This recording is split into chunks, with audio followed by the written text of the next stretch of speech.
Hi guys, so great to be with you today. What I'm going to show you today is kind of explain a little bit about number sense and how students progress in their number sense skills. Okay, so what I have on the screen here for you is a visual of kind of the path that a normal student follows when they're working through their number sense. So when they're getting ready to slide, these are kind of like the foundational skills or the precursor skills. If you think about it, kind of like they're getting ready to slide, they're climbing up the ladder so they can then slide later on. Okay, so the first skill that students normally have is they have like that verbal counting. So they're without any objects or anything else, they can just verbally count 1, 2, 3, 4, 5, 6, 7, 8, 9, 10, and they can just count out loud. Okay. The next skill that students develop is then they can count objects. So if you have a group of 4 objects in front of them, they can touch each one and count 1, 2, 3, 4. Okay, they can do that object counting.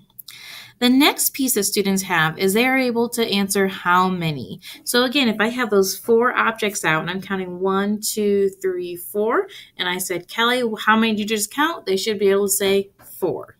Okay, so they're able to tell you how many that they just counted. Okay, the other piece that we have here is the next step is something called subitizing. And subitizing is the skill that students need. It's the ability to know how many objects are in a group without having to actually count them one by one.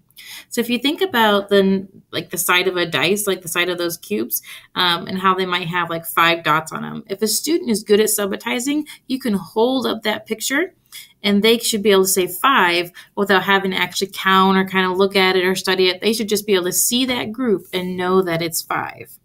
The reason that that's important is because when students are able to subitize, then when you say the number 5, in their mind, they don't see the number 5, they see the quantity of 5. And when they see the quantity of 5, then they're able to be really flexible with their numbers and are able to manipulate those numbers in their head better when they see the quantity. A good example of that would be a traditional number line. So if you think about a traditional number line, I'm going to go ahead and pull one up here for you.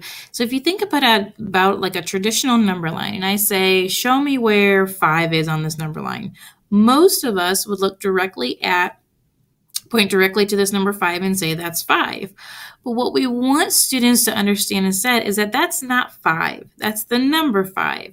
But we want them to understand that quantity. So 5 would actually be, they would actually circle this 0 through 5 because this is 5. Those 5 little lines make up 5.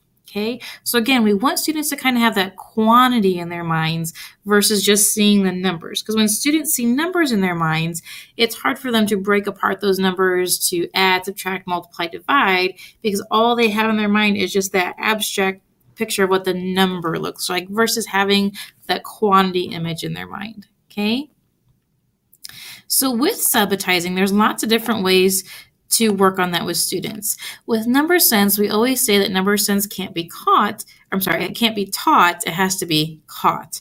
So subitizing and a lot of these other activities I'm going to show you aren't things that you necessarily have to change up your whole curriculum or the whole way you're doing things.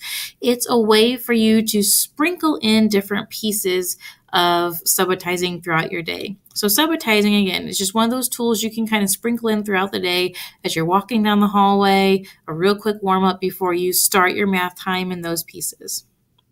So this sheet that I clicked on, and again, I just got to it because each of these words, if they have a little line under them, will have a link. Okay, so this link takes me to this sheet where it talks about kind of subitizing what it is. Just some different notes to remember. When you're doing subitizing, you want to make sure that you kind of are switching up your presentation method between like dot patterns or rec and recs or 10 frames. That way students don't get used or don't start thinking that the only way to represent 5 is just with that same image. They want to have lots of different images of 5. So it could be 5 dots on the side of a dice. It could be 5 chips in a 10 frame. Just vary your presentation method so students don't get used to one pattern. Okay, and if you're worrying that happens, then one thing you can do is if you're up in front of the class and you hold up a number 5 and you say, show me this on your whiteboard. If students are drawing a pattern, but it doesn't equal 5, then you know that they're really just kind of memorizing the patterns and not necessarily understanding the quantity. So that's where you'd want to go back and do some more subitizing work. Okay, so really, if you think about age-wise, kind of where this fits in. So before 3 years old, they should be able to do one and more than one. And then once they're 3 years old, they should be able to subitize the numbers 1, 2, or 3, so quantities of 1, 2, or 3. And then once they're 4 years old, they should be able to subitize quantities of 4 and above. And normally we don't want to have kiddos subitize more than 10, just because it would be really hard to kind of see those quantities of more than 10. So down here are some resources. So these are some subitizing cards that you can print off and just kind of flash to your class to do a real quick warm-up before math class starts. Okay, there's some specific subitizing activities and cards that go with them, and also some specific subitizing mats. Okay, so if you think about kind of these precursor skills, these are, like I said, those precursor skills. So if you're not sure if your students have those, if they don't have those, there's what they call our early numeracy assessment, which is right over here.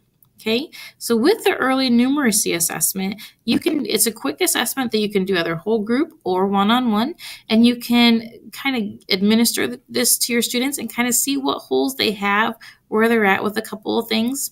Okay, because if they do have a lot of holes in these kind of precursor areas, you do want to make sure you fill those holes before they start going down the slide and the other skills that we're going to get to in a second.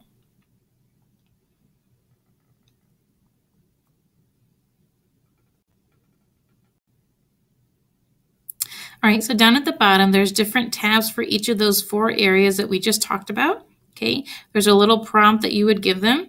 Okay, so you could give them the numbers 1 through 5, and they would be able to recognize them. They could recognize numbers 3 through 5 in a geometric pattern. So if you had a dot pattern of 3 dots in, the shape of a triangle, could they recognize that that's 3? Okay. And again, there's just some different questions you would ask kiddos based on the different areas. And if your students are solid on all these skills, then you know you're ready to go on to the next part.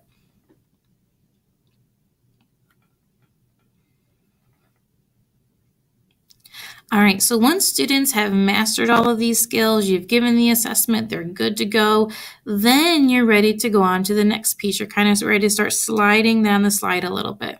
Okay, so when you're sliding down the slide, there's really kind of 4 phases kiddos go through.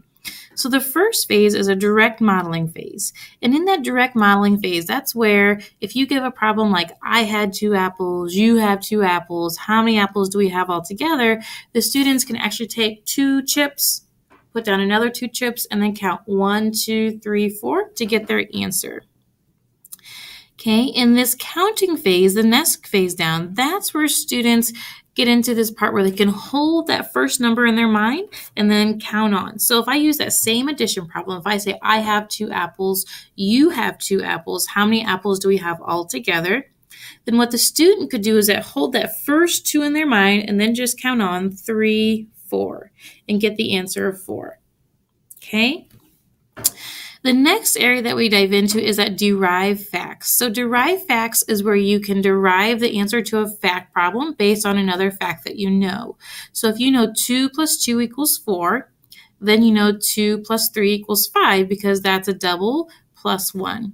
Okay, so that's why that fluency or that flexibility with numbers is so important in that subitizing phase, in that counting phase, just because we really want to make sure students, again, are seeing that quantity in their mind and not just the numbers.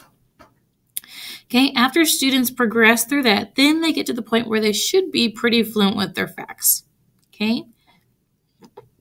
So to kind of figure out where your students are in this area, there's a different assessment called the number sense assessment. Okay, this number sense assessment is similar to the one, similar to the early numeracy assessment, where you're going to give it to your kiddos, and then it'll allow you to see what holes that your students still have. Okay, so if you take a look here, there's a different tab for each piece.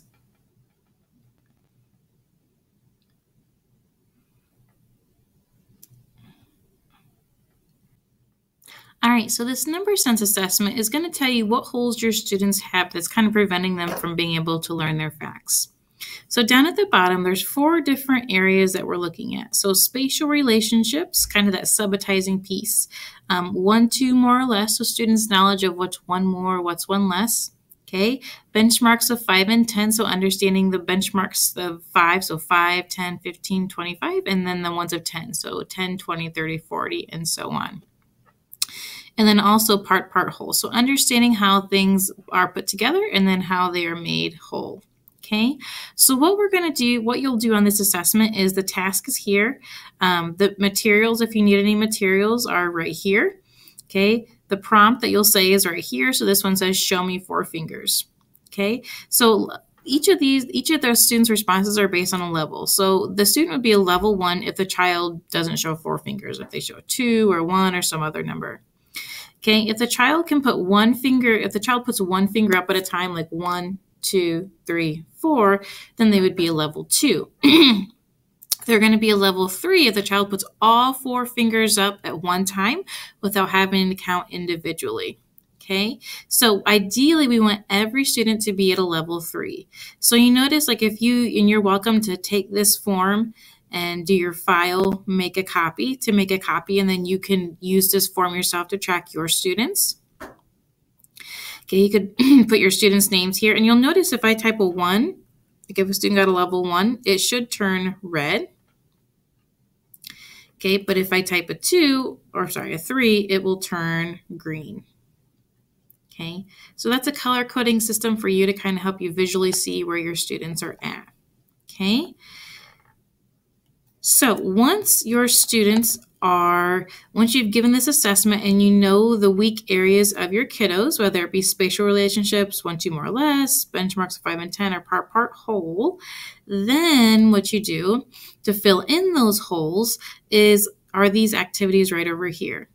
Okay, so these activities right over here, these are the activities that you use to fill those holes. So if you click on part, whole, those are going to give you activities to fill that part, whole if students are weak in that area. Okay, same thing for spatial relationships, 1, 2, more or less, benchmarks of 5 and 10. And then you'll notice in some of these activities, it does ask for a black line master. So any of those masters would also be linked right here. So let's look at the benchmarks of 5 and 10 folder, for example.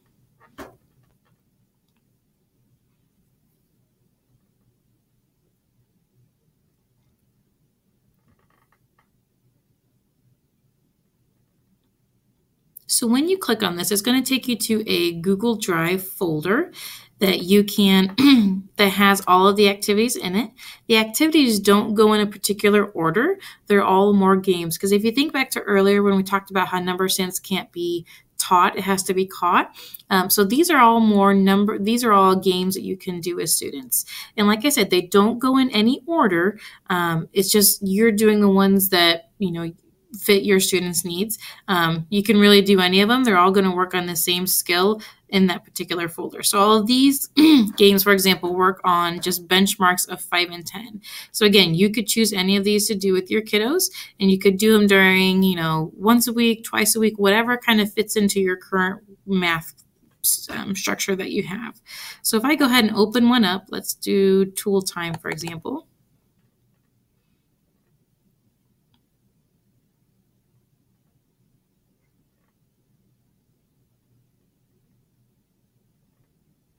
So you can see the activities here for you. It's pretty scripted out. It'll tell you what materials that you need.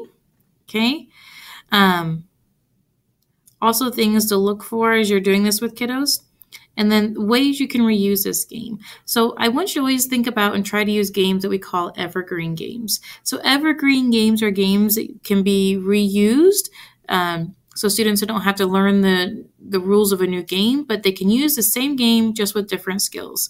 So example, memory could be used for addition skills. It could be used for subtraction skills. The game has the same process. It's just that they're working on different skills within that game. Okay, so hopefully this just enlightens your journey. Again, please feel free to pause it, go back, watch different parts, whatever is going to help you the most. And don't hesitate to email me, khudson@dekalbcentral.net if you have more questions or ask Sarah Beth. Thank you so much.